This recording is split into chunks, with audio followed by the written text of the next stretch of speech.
Alright ladies and gentlemen, welcome back to my channel, and in today's video we are going to go through the article that Ubisoft just published about Assassin's Creed Shadows, detailing the improvements that have been made in stealth, and some of it is really exciting. And honestly, of the entire article, maybe there's just one point of contention for me, but other than that, wow, that's the one word summary of what I just read. So let's go through all of it. But before we do that though, the usual YouTube thing, like, subscribe, all of that, and let's go. Alright then, so here is the article that just released. It's the Assassin's Creed Shadows stealth gameplay overview. So I'm just gonna quickly scroll through this. Now, the one thing I want to say is they are very clear about this being a big overhaul to this way stealth works in the franchise. And everything that they have detailed so far makes me want to believe that they actually do want to make a stealth game. Which also begs the question, why Yasuke? If you wanted to make a stealth game all along, why Yasuke? But anyway, doesn't matter. Okay, so the observe mechanic, this is something, I'm not going to read the whole thing because, I mean, you guys have eyes. I'll link the article in the description. You guys can read it yourself. I'm just going to detail like what they are saying and what my thoughts are about it. So basically here it's the observe mechanic. I'm just going to play the video quickly. It's a 15-second clip. Yeah, so as you can see, we go through this motion and immediately first we tag this enemy. Now, if you remember the way it has worked in Assassin's Creed so far, manual tagging wasn't really a thing. Yes, you can, especially with the eagle, you could just pinpoint and there was like a marker, like almost this double bracket thing up on the enemy, but it was more like marking and not tagging. This thing lets you actually manually tag enemies. And honestly, yeah, I feel this is a better system than whatever we had in the previous Assassin's Creed entries, like all of the previous Assassin's Creed entries, because as far as my knowledge goes, we didn't have any manual targeting up until Syndicate, and even Origins, Odyssey, Valhalla, where we had the eagle and we could actually do that. It never really made that much sense. This one makes more sense though, in terms of it being an animus UI element that you are just doing. This makes more sense. But yeah, you can manually target your enemies, and if you don't want to, you just can't. If you, maybe I just want to target this one enemy that I want to avoid. For example, later in the video I will discuss more about assassination denial. Maybe this is an enemy that I can't assassinate, right? So I just want to tag this one and not these enemies. These I can take care of.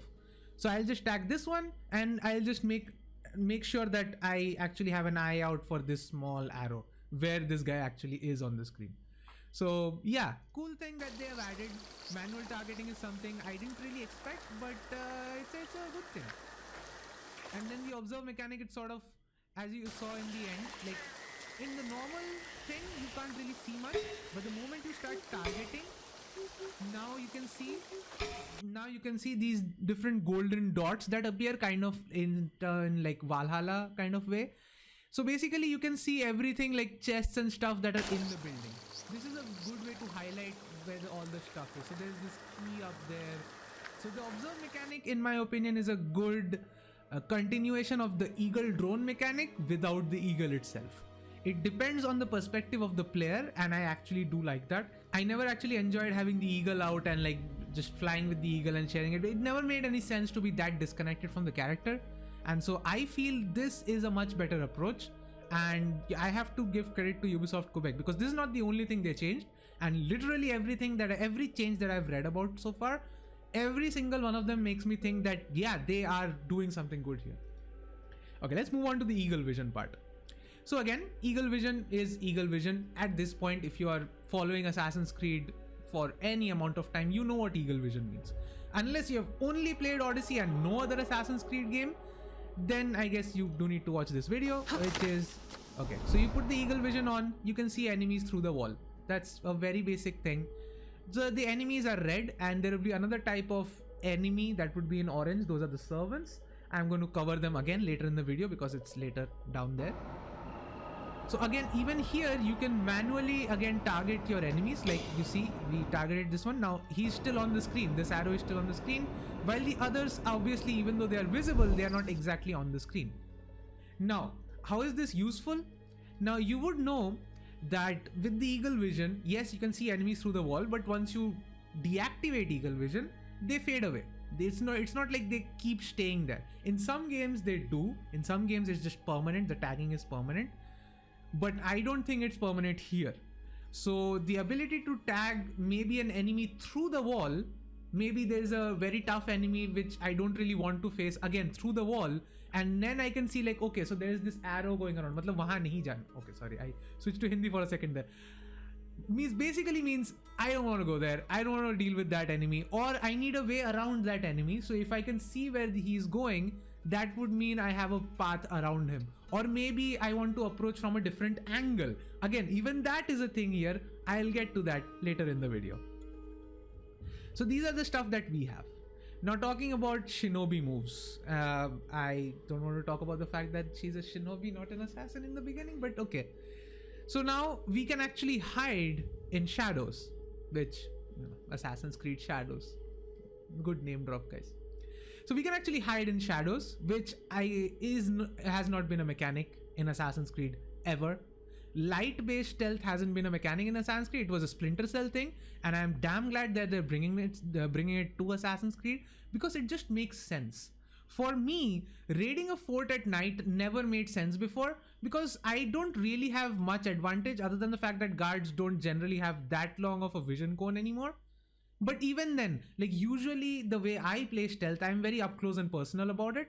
So usually the way I will move around in a place, I am so close to the guard anyway that it doesn't matter if it's night or day, they can usually detect me. So for me, now this is a really good change. Now it makes sense for me to actually go around in stealth in night, because I'll have more shadows to conceal my movement. So in my opinion, really great change. I don't know how it will work in the game itself. Again, all of this depends on how it works in the game. We don't know how it will work in the game. If it's broken, we don't know. So far we can only go off of what they are saying, and what they're saying here makes it sound really interesting. And so yeah, so it just makes her have an edge over her enemies, because in darkness you can literally be standing beside enemy and they won't notice because you're concealed in the shadows. Again, great change. I really look forward to see how they have implemented this. Now, this one concerned me a little when I was reading it, like the first paragraph, but then I watched the video and my concern was gone. So basically what they're saying is the basic thing. If you're standing up, you are more visible. If you're crouched down, you are less visible. Of course, when you crouch down, you move slower.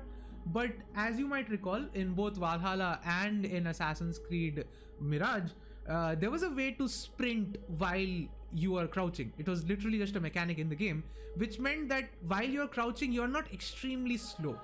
Now, why does it matter for me? I am someone who doesn't have that much patience, and if you have seen any of my videos on stealth, you will generally see that I try to move fast through those videos. I am not someone who's going to stick around in one spot or someone who's going to methodically take down enemies. I just try to keep moving and try to take enemies down while I'm moving. I'm not particularly great at it, but that's generally what my approach is like. So for me, having a faster crouch movement, or at least a decently fast crouch movement, makes it so that I'm still in low profile while still believably being out of sight of the enemies, but still moving fast enough. I would much rather them have that crouch sprint and give me a penalty, a noise penalty if you want, or maybe just if you sprint crouch, then you won't be concealed in the shadows. Something like that would have been better than just not having it, and that was my big concern. Then I watched the video and my concern grew deeper, because if you look at this video, she crouches down and then she's extremely slow. Now, again, this makes sense when you're trying to creep up on someone, but I generally prefer a faster movement. But then she does have faster movement right now. So clearly it is something they're controlling with the stick. It's not that she is that slow. It's just that there is a variability there. And so you can actually go fairly fast enough while crouching. So I think I'll be just fine with this. Even though I personally will miss the sprint crouch, I think I'll be just fine with this.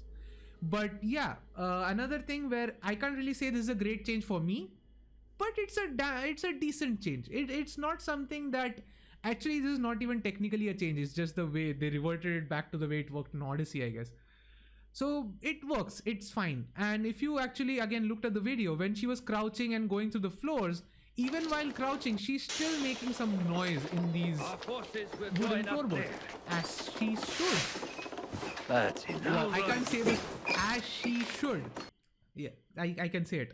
So what I'm trying to say is, when she's crouch walking, the noise is low. When you obviously try and walk, like when you're standing up, I'm assuming the noise will be much greater, which would mean enemies from farther away can probably now hear you. Again, great use of the environment, and things like that really increase the immersiveness in the game that you're in. Because if you're in a game world and basically if the environment reacts to what you are doing, that just makes you more grounded into the world and makes you feel what you're doing actually makes sense. So from that aspect, I am actually surprised that Ubisoft Quebec is putting that much attention to detail. They have never really been known for attention to detail at all. Their mechanics barely ever make sense in games. Again, I have a video about Assassin's Creed Odyssey coming out, more on that later. So yeah, that's that. But finally it feels like they are paying some attention to like gameplay details. When I talk about details, I mean gameplay details. I don't mean the world details. Generally they make really good open worlds. I'm not going to doubt that. Alright, next is going prone. Now this is something we have never seen in the series before. We have never actually gone prone per se. No, we have never gone prone, not per se. We have never gone prone.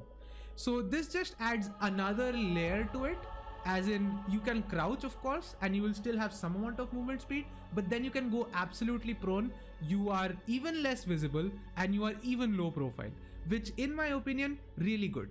And also they say that you can use the dodge buttons to sort of roll out. So there's a clip about this. It is a really cool clip. Like, look at that. Like, she's in the bush. She's obviously not crouched anymore. She goes out of the roll, which is just another animation. And from the prone position, she actually first slices his knees so that he falls over, then actually stabs him over. And all of this is happening so quickly. Look, compare this to the animations of Mirage, where it just takes a fucking decade to actually assassinate someone. Now, I don't necessarily hate that. I actually liked Mirage's animations. I know, hot take for a lot of my friends, but I actually liked Mirage's animations. But yeah, it just feels like she's really fast. Like, she just takes down and then immediately goes for it.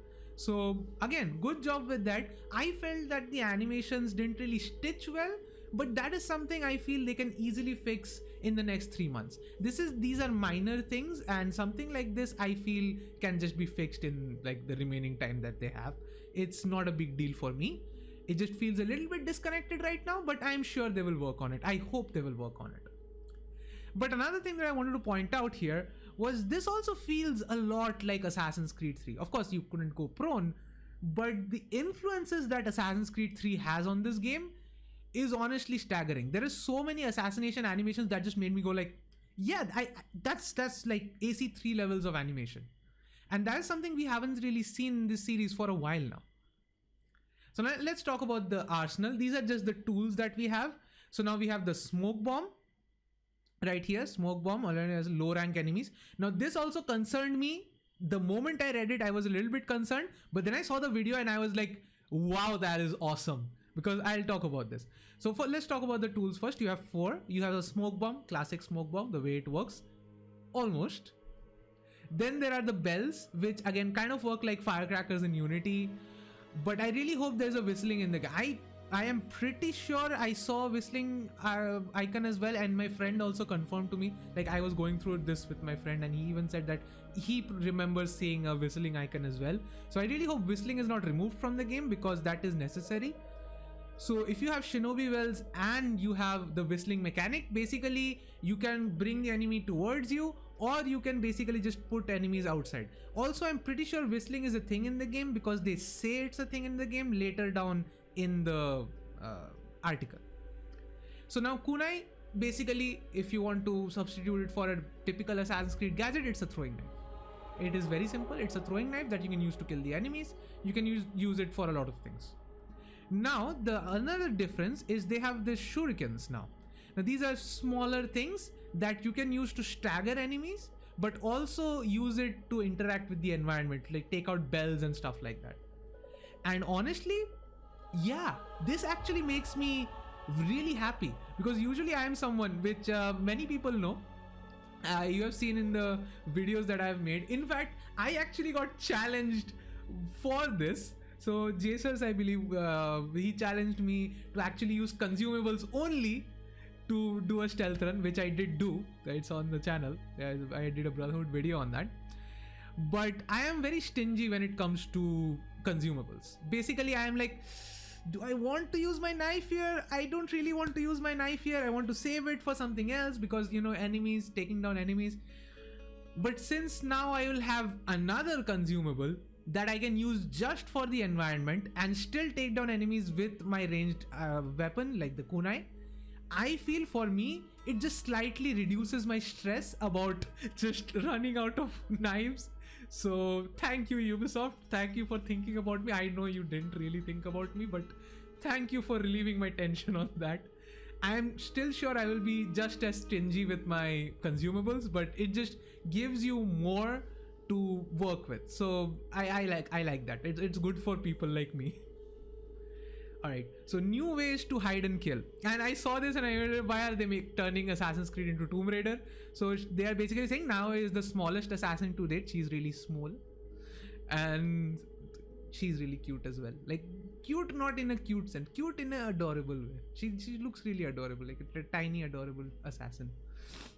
So, and she can use that to her. She can squeeze through tiny wall cracks. She can hide inside small storage spaces and boxes in order to get drops on her enemies. I saw this one and I was like, we have Metal Gear Solid in Assassin's Creed, guys. We finally have cardboard boxes in Assassin's Creed. No, it's probably not going to be that. If it is that, that would be really hilarious. But yeah, she can hide in really small spaces. She can squeeze through tiny wall cracks, you know, like Lara Croft can. I'm assuming that's what they're going for here. And yeah, that's pretty cool. You know, if you can give me more options to hide, especially considering what's about to come below, down below in the other section of this article, yeah, I am going to need a lot of hiding spaces, and I'm going to need ways to get to those hiding places. So the more agile and the more like efficient she can be with her movement, that's better. Now, of course, they specifically talk about double assassinations, and they specifically do not show us what the double assassinations will look like. Why? Why would you not show us that? Please show us that. So double assassinations, we know players are looking for efficiency in stealth runs, and this sentence alone makes me want to just go and give them a hug. Like, this is literally just made for me. I do stealth runs. This is like my thing. So yeah, this is literally just made for me, it seems. And so they are bringing back the double assassinate, which, thank fucking god, it's been a while. We basically didn't get double assassination for the last 10 years.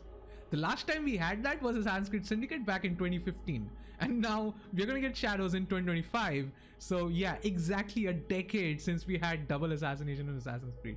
So yeah, by equipping the Tanto, again, this is one of those things where your main weapon actually matters. So I don't know why my S's are getting slurred today. Since she has two weapons, the Tanto and the Kusarigama, I think it's called. I'm probably butchering the pronunciation. It's that big sickle-like thing with a chain attached to it. So we saw that she can use that sickle to assassinate people from range, but we now also see what the Tanto can do. Basically, if the Tanto is equipped, now you have the double assassination unlocked. And so if you have the relevant skill, which I am assuming is in the skill tree, which we'll probably just get early game, you can actually double assassinate, which again, thank you for bringing it back. Why wasn't it a thing in Assassin's Creed for so long? Anyway, so it is back now, which also would make sense from a lore perspective, because ever since Altair, we actually had ways to double assassinate, because he actually came up with those codex that actually allowed you to double assassinate by just having a second hidden blade. Now, you don't necessarily need two hidden blades. We saw as the times passed, especially after we went, I think after Ezio, after Edward, it became less of a culture to have two hidden blades, and it became more about a single hidden blade. especially with Arno, and then of course with Jacob and Evie. We all obviously saw it came back to being a single hidden blade, but we can still do double assassinations with said hidden blade. So again, it was never a problem. So I'm glad that they're bringing double assassination back. Now this is something I found really interesting. Of course, we knew this from the trailer itself. We saw Naoe dragging one of the servants, but basically we can grab enemies, we can take them back to the bushes, we can knock them out or assassinate. Now why is this important? This is one of the best changes in my opinion that they have made, and it is because of this line. So this grab mechanics removes some of the automation we had in the series before. In Shadows, if you want to assassinate someone from a stalking bush, you grab them, you pull them, and then you kill them. So now your character doesn't just magically go out of cover, drag someone in and then kill them, because that created a lot of problems for me, because that dragging was really inconsistent. Sometimes you're in cover and suddenly she's dragging a completely different enemy instead of dragging the person she's supposed to, and now she's detected. This happened to me with Eivor in Valhalla. I think there is even a clip of that on my channel. When I was doing one of the stealth runs, I actually had, like in the end credit segment, I had it in one of the outtakes. It's there in my channel. So something like that, giving the player more control over what you want to do, where you want to kill someone, not just that you want to kill someone, where you want to kill them, that in my opinion is really great. You need to be measured. You obviously need to check your surroundings. If you see someone approaching, obviously don't go and grab the other guy. Once they are turned off, grab the guy, take him with you, kill him where you want to. It's that simple. So again, great change, and honestly the pattern that I'm seeing here makes me really want to believe in this game. It really does. Now I'm sure when I see the combat section, it's going to piss me off. When I see the parkour section, it's going to piss me off even more. But what I've seen so far, I'm really enjoying. If stealth is the only good thing in the game, I will still bear with this game and I will still love this game, because it's been a while since we have had a good stealth action game, you know. It's been a while. Now let's go to enemy tactics, and in my opinion, what I have read so far, what we have discussed in the video so far is obviously really great. What's even better, it's what's about to come. Now enemy tactics, again I'm going to just summarize it. Suspicion and investigation. Now in previous Assassin's Creed games, basically if an enemy saw you and you went into cover, enemies just started searching for you in various places. They split up, they started searching for you, which made it really easy to pick enemies off. Like you just go into a bush and then you whistle to the other enemy, he comes in, you take him down, then you whistle for the other one, he comes in, you take him down, and repeat and recycle. But now you can't do that, because now they specifically made it so that they will search in pairs. Now of course I'm assuming if there's only one enemy left, then they can't search in pairs because they need a pair. But if there are two enemies left or two or more enemies left, they will search in pairs, and that means one guy will be watching over the guy who is actually doing the searching, which means we actually have to take out the watcher, not the searcher. Now it seems like a very small thing, but it fundamentally changes the way we have approached stealth in Assassin's Creed so far. So usually it has been about just take down the guy who's searching you and then you will deal with the guy who is nearby. No, you first need to take down the guy who is looking at this area, who is looking literally at what the other guy is doing, because if you try to take that other guy down, this guy will detect you. And I feel tactically that makes a lot of sense, and tactically it makes sense that it is now a feature in this game. Again, a really good change and a really great approach from Ubisoft Quebec. Again, I cannot believe I'm saying this, but I am actually getting excited for a Ubi Quebec game. How did this happen? Now, there's another unique enemy behavior. Now, in that smoke bomb video, I purposely didn't play this video because I was going to do this. Look at this video, right? So there's the smoke bomb. There's the radius of the smoke bomb. You throw it and you see these enemies are just running away. And I'm just going to show something. First of all, the clip was really cool. And then the assassination animation, again, thumbs up. Great animation that. It is a fast animation. It's agile. It never makes Naoe feel slow. It never feels like she's very slow or lethargic or anything. She's very fast, very agile, very efficient. So again, great job there with the animation. But more importantly, the moment we throw the smoke bomb, you can see that it detonates, the smoke comes in, and these two enemies, they just run away. Now, this has never ever happened in Assassin's Creed so far. Smoke bombs have always been about disabling the enemies and basically concealing your own movement. You can either use it to cut off line of sights, or you can use it to disable a group of enemies and take them down with whatever means necessary. But now Smoke Bomb has a separate additional layer. These are enemies who are samurai. Now we'll go down here. Unique enemy wave, focus on the samurai. So samurais cannot be affected by smoke bombs. If you detonate a smoke bomb, they will simply run away to somewhere that is cleaner, which, now that I think about it, makes a whole lot of sense. If you're somewhere in smoke and you're choking in there, you would try your best to get the hell out of there.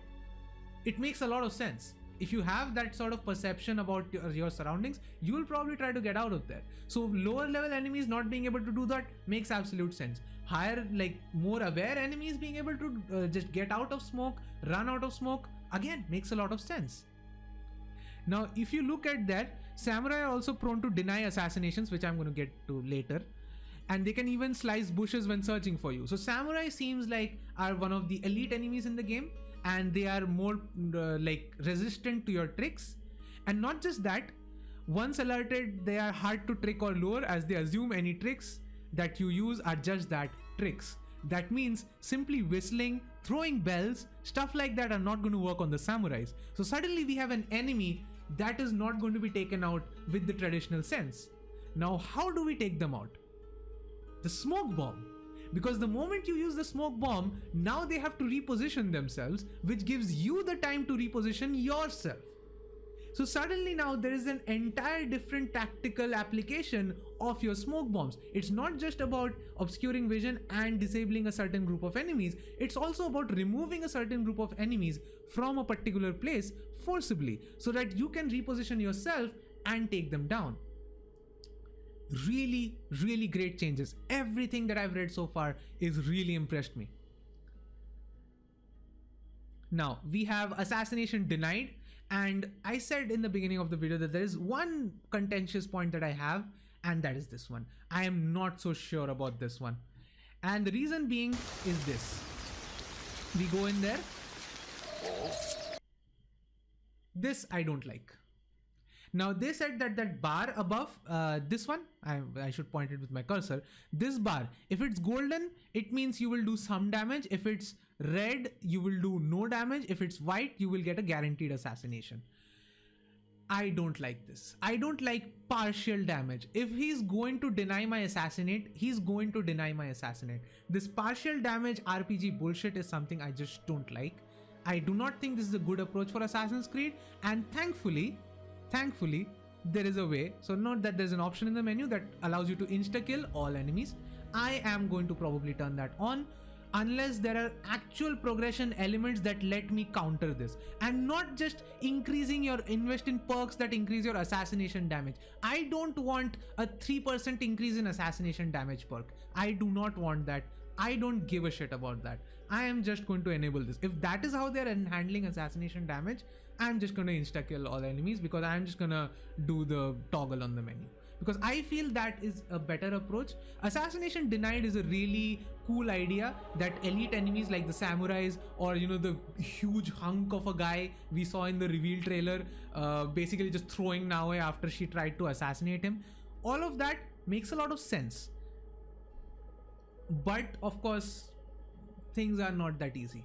But again, there is another thing. I talked about angles, about positioning yourself. Now they do say this: a strong enemy might survive a frontal assassination, but may die from a sneaky air assassination. Now let's go back to the example about the samurais. Now for example, samurais are searching for me. I throw a smoke bomb, they run away because the closest is that way. I reposition myself on top of a building, I go through and I air assassinate them. Suddenly now I have a great angle and I can kill them. Easy. So I feel this is a more measured tactical approach to stealth, something that Assassin's Creed has been begging for a while now. Assassin's Creed has always been very simplistic when it comes to stealth. It was better when it was more gadget based and more social stealth based, like more of a profile based stealth back in the Brotherhood days. That was a separate system entirely, and it was good for what it was.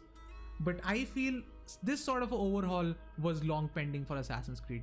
And honestly, hats off to Ubisoft Quebec for trying all this. I don't know how well this will come together, because of course that depends when the game comes out, how well it works, how well the systems gel together, what's the logic behind these systems. The logic I guess we can say, but what are the timings behind these systems?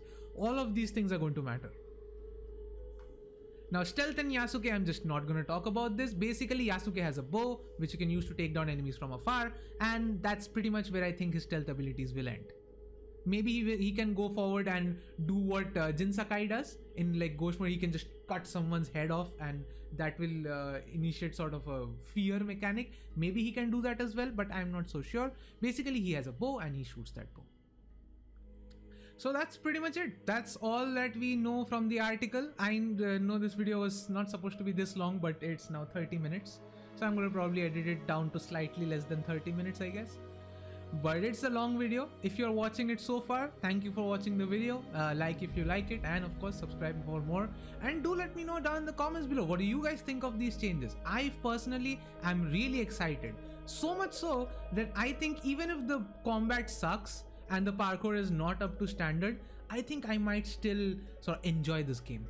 I am that confident about stealth now, and I did not think Ubisoft Quebec was capable of doing any of this. So again, do let me know down in the comments below what you guys think, and for more content stay tuned to my channel. As I said, there's an Odyssey video coming at some point. I'm trying, guys, I'm really trying. So yeah, stay tuned, and all that said, I will leave you guys in peace. Bye.